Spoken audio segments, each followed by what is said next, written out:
Arizona in America, a place full of magic and mystery. Strange sculptured shapes adorn the horizon. From the soft sedimentary rocks of Monument Valley, the hard volcanic rocks of Sunset Crater, to the multicolored rocks of the Painted Desert. To movie directors, the rocks are like $1 million set. Arizona is the perfect place to shoot a Wild West movie, a sci-fi thriller, or a glitzy commercial.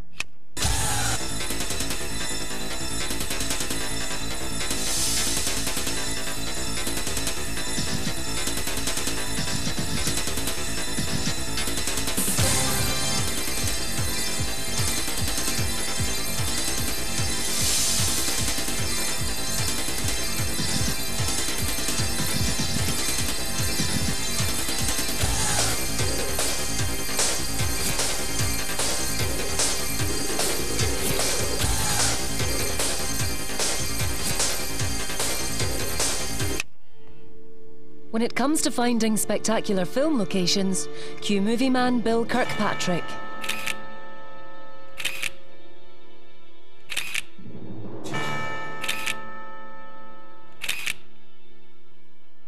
You know, you can't live in Arizona and not be incredibly interested in these rocks. It has a lot to do with the way the light dances off these rocks and the incredible shadows that they cast across this valley. I'm standing at John Ford Point, named for the famous director John Ford, who filmed the famous classic Western Stagecoach with John Wayne, right out in this area. You know, this area used to be one giant block of sandstone made out of very soft sedimentary rock. And over millions of years, wind and rain have eroded much of this sandstone and create the monuments that we see today. And that's why it's called Monument Valley.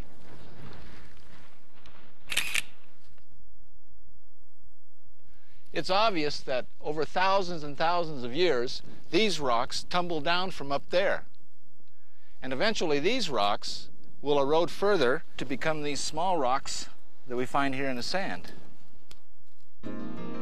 Erosion is happening all the time. It never stops. Wind, rain, and ice break down rocks, particularly soft sedimentary rocks. This means that the Three Sisters at Monument Valley will one day erode to form small fragments of rock. These fine fragments may build up in deserts, seas, or rivers.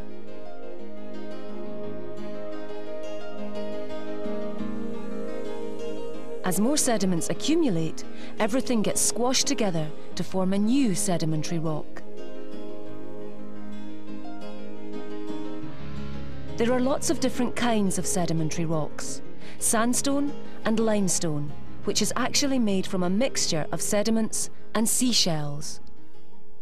You know, no matter how many times I come up here, I always notice something new about the rocks. Plus, it gives me a chance to catch up with some old friends, see some special places.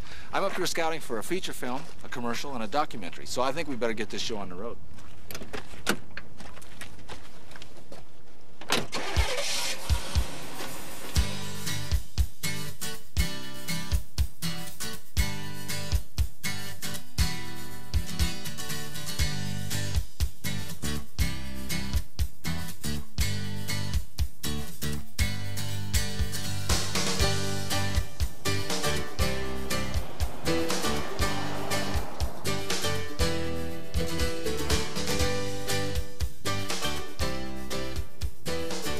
We're heading out to a place called Antelope Canyon, better known to the locals as the Crack, just outside of Page, Arizona. And this location is actually on the Navajo Indian Reservation and is owned by a Native American Indian family. Alvin, how are you? It's fine. Long time no see. Yeah. How have you been?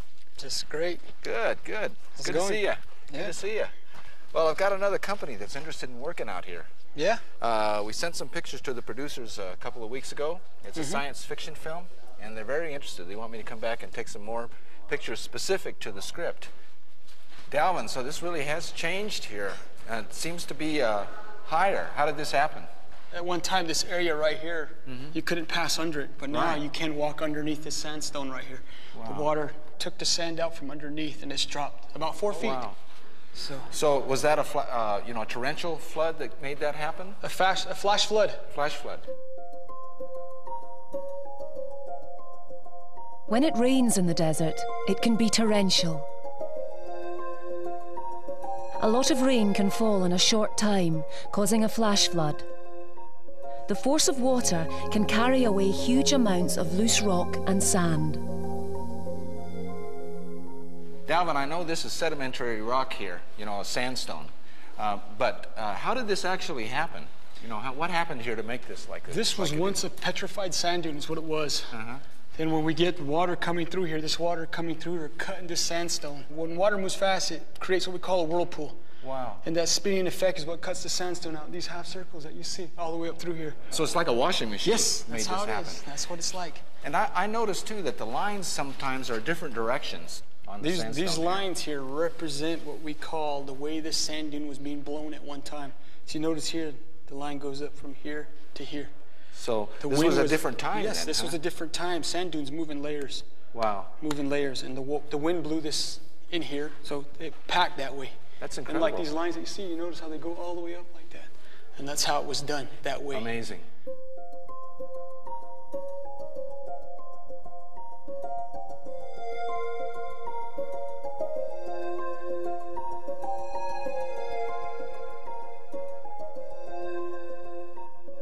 When I first learned about this place, it was 15 years ago, and George Lucas was scouting locations for the third in the Star Wars trilogy called Revenge of the Jedi, and he was looking for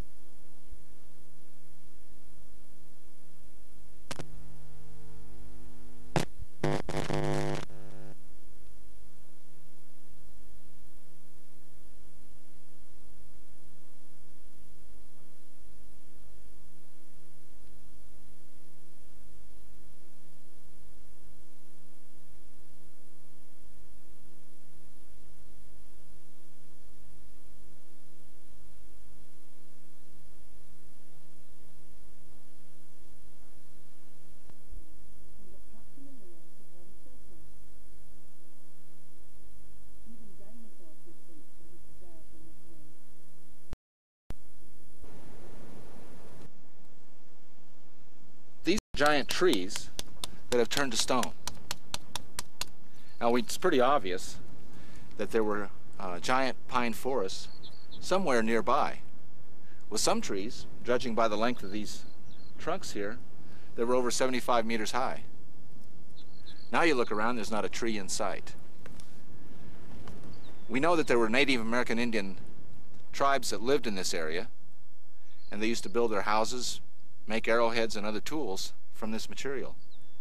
And they traded it to other tribes for things that they needed that they couldn't find.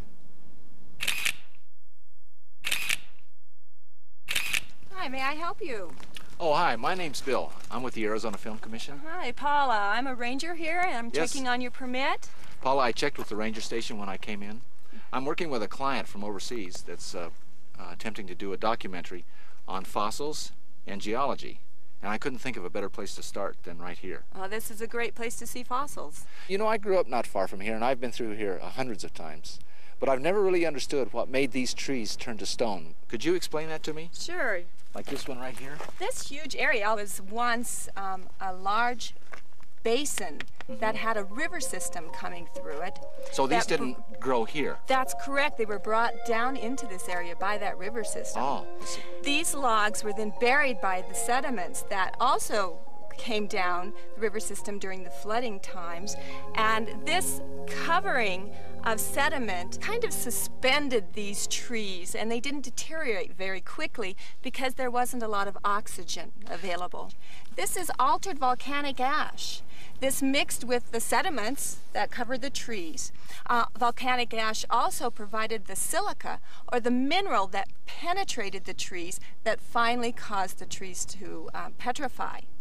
The silica would fill the cells of the tree and then harden, eventually making a almost perfect cast of the trees. Well, that's much like fossils are found. The same thing happens with fossils then. Very correct? much the same, especially in this park. And these are actually fossils. These are fossils, yes. Is there a place that we could actually see these trees, petrified trees, still in the sedimentary rock? Yes, just up the road a few miles is a place called Battleship Rock. And it got its name because there are petrified trees coming out the sides that look like guns on a boat.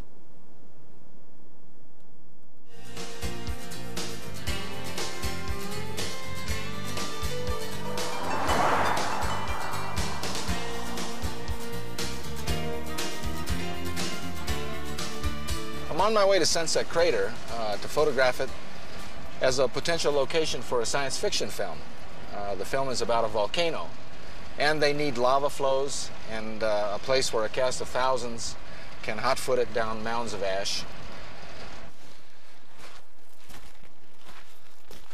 Right down there, Sunset Crater. It gets its name from the sparkly red and yellow colors around the rim.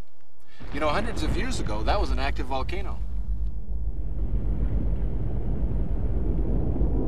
When molten rock forces its way to the surface of the Earth, cools and solidifies, it forms igneous rock. I'm standing in what was once a lava flow that was created when Sunset Crater blew its top about 900 years ago. And I'm told that the actual lava came out of a side vent, out of the side of the crater. In Hawaii, they have lots of active volcanoes even today, and Hawaiians call this stuff aha. And I think it's because when they try to walk across it on their bare feet, they went, ah, ah, ah. This looks like a great place for a cast of thousands to be hot-footing away from an exploding volcano. You know, this stuff is obviously the cinders that were blown out of the volcano, much like we find on the big island of Hawaii. This could look like Hawaii if we had a beach here. There are lots of different kinds of igneous rock. As well as solidified lava, there's basalt and granite. Granite contains large crystals, as it is formed by slow cooling deep in the Earth's crust. It's a popular rock for building because of its colourful crystals, durability, and strength.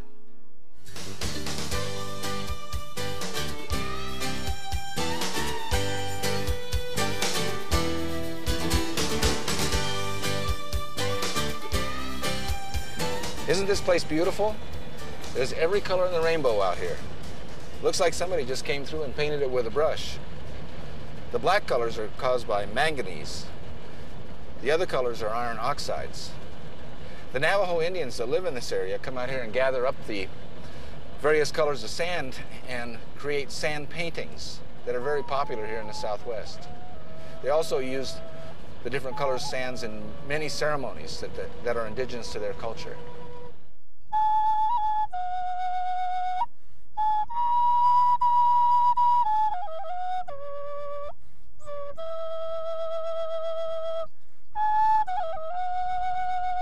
As well as sand paintings, the Native Americans use the rocks to make beautiful sculptures. These sculptures are made from alabaster and marble. Both are metamorphic. Rocks deep in the earth can be changed or metamorphized by a combination of heat and pressure without melting. The heat comes from inside the Earth's inferno. The pressure comes from the heavy rocks above. For example, limestone turns into marble under the effects of heat and pressure.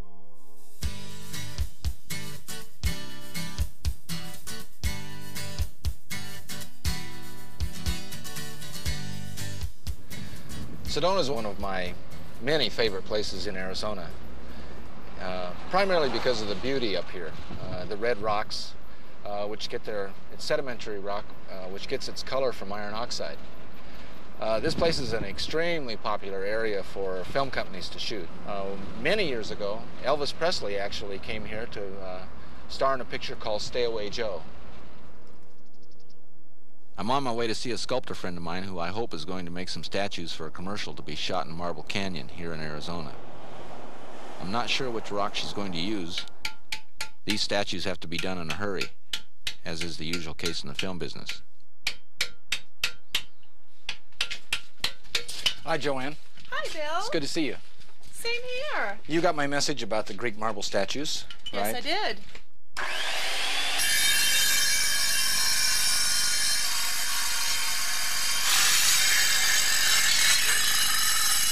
So that's granite. Sure is hard. Okay, it takes that diamond tip that long to get through here. All right, if we wanted to do this by hand, this is what would occur. We can't. Oh, well, even I could see that that would take entirely too long. So the benefits of this is it's going to last outside forever, and it's going to be absolutely beautiful. Well, they don't really need it to last that long. They'll only be there about 3 days. What about regular marble? Here's some marble from Italy. Look at the colors in there. It's greens, reds, Yep. yellows. Yep, all nice graining. When the rock is forming, crystals and minerals get compacted in there, and that's a result of it. Just beautiful color. And this is softer, This is than softer. the granite. Boy, that still seems pretty hard to me. If you want, we could go to another metamorphic rock, which is alabaster. That's a lot softer, isn't it? Yeah, this is a lot softer. This is a lot more workable. And then in your large areas, since we're in a time frame here, we can use some power equipment on it also. Could you make this out of sedimentary rock, like sandstone? Sure, we have an option to do that also. Here's a piece of sedimentary stone. This is a sandstone. This carves just as softly as the alabaster does, and I will show you that. Carves nice and even. And if you use a power tool with this, it'll cut through real nice. With sandstone, you can't get a nice, smooth shine, but you can with alabaster. You can polish it up and even change the color. So Joanne and I decided to go for the alabaster. It's quick to work with, and it can be made to look just like marble.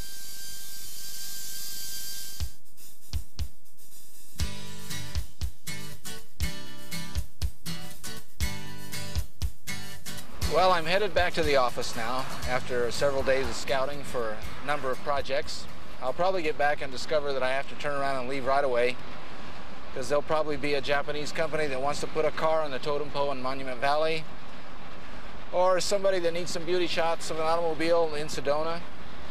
But that's the greatest part of the job, is it's never ends, and it gives me an opportunity to always discover something new in the great state of Arizona.